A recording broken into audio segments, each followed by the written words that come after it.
Kai sentään salkkuni saa hakea. Mitä sä salkulla teet? No on sen verran koulupohjaa, että ilman salkkua en tee yhtään mitään. No hyvä on. Hae salkkus.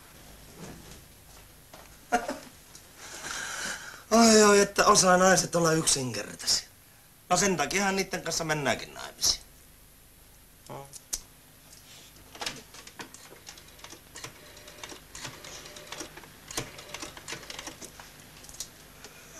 Jaa, onko Esson huoltoaseman baarissa? No kuulkaa, täällä puhuu johtaja Edelström. Päivä. Olisin tiedustellut teiltä sellaista asiaa, että mitä mahtaa maksaa nykyisin teille tämä keskikaljapottu? 275. Hetkinen, minulla on toinen puhelu tulossa, voitteko odottaa hetken? Oi joko klavita, 3 penniä puuttuu. Hallo, niin täällä edelleen johtaja Edelström. Päivää. Kuulkaa, mitenkä on? Eikös teillä ole siellä huoltamon puolella tämä itsepalvelu?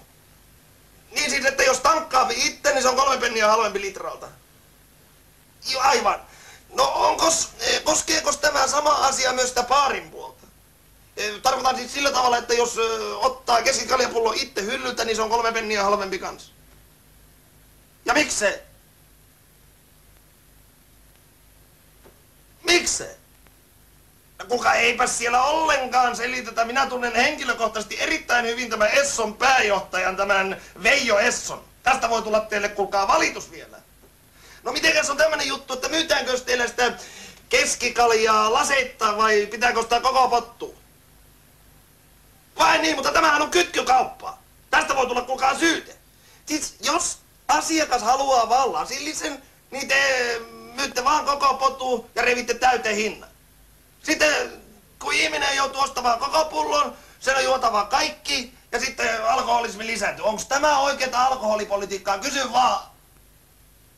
Niin, no hyvä, teetäänpä sillä lailla, että minä tulen sinne teidän huoltoasemalle, repäisen koko pullon naamaa ja sitten kännipäissä hajottelen koko meininki. Mitä? Ollaanko sitten onnellisemmat? Kysy vaan.